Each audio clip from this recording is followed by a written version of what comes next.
parole aux associations.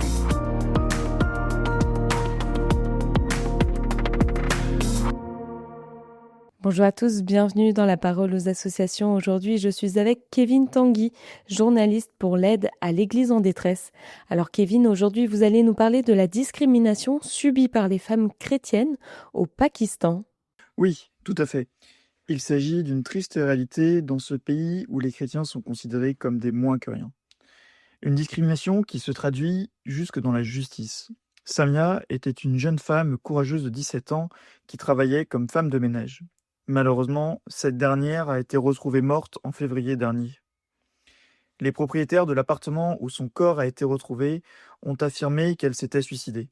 Mais un rapport a révélé que Samia a été violée en groupe puis assassinée. Et alors, face à une telle atrocité, que fait la justice ? Eh bien, pas grand-chose. La famille de Samia a porté plainte, mais la justice peut être lente au Pakistan, et surtout lorsque les victimes sont membres de minorités religieuses comme les chrétiens. 3 mois après le meurtre de la jeune femme, l'affaire piétine toujours. Mais l'histoire de Samia n'est pas un cas isolé.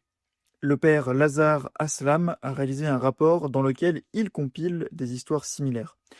En novembre 2023, par exemple, Shifa, 14 ans, a été kidnappée par un voisin qui a trompé sa famille en affirmant qu'un autre homme l'avait enlevée. Forcée de se convertir à l'islam, elle a été mariée à un homme de 48 ans qui l'a ensuite renvoyée à son ravisseur initial. Il est soupçonné de l'avoir contrainte à la prostitution.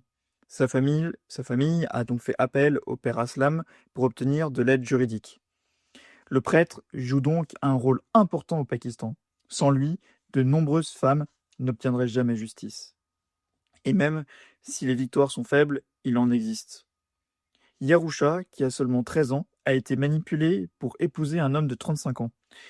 Même si elle a signé des documents en toute connaissance de cause, il est important de savoir que le mariage des mineurs est illégal au Pakistan, donc ces documents n'avaient aucune valeur légale. Heureusement, Yarusha n'a pas été kidnappée. Ses parents l'ont gardée à la maison, recluse, pour assurer sa protection. La police n'a pas coopéré, mais la famille a fait appel à l'équipe du père Aslam pour obtenir de l'aide. Grâce à leur intervention, ils ont réussi à obtenir un jugement du tribunal en faveur de la famille de Yashura.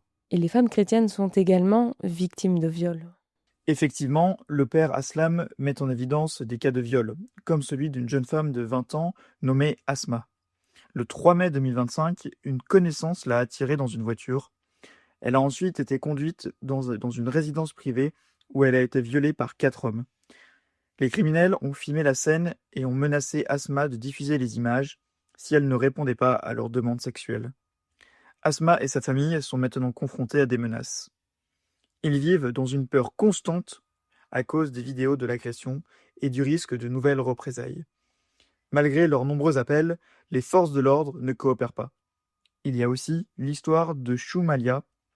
Le 25 mars, alors qu'elle voyageait avec son mari, le couple a été intercepté par des hommes armés qui les ont volés. En se rendant compte que leurs victimes étaient chrétiennes, les 3 criminels ont intensifié leur agressivité. Ils ont sévèrement battu le mari et violé Shumalia devant lui avant de prendre la fuite.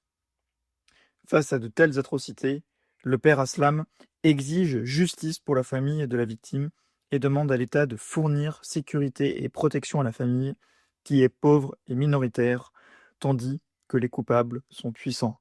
Eh bien, merci Kevin pour ce partage et je rappelle qu'on peut avoir plus d'informations sur l'aed-france.org. Je vous souhaite une belle journée sur KTO Radio.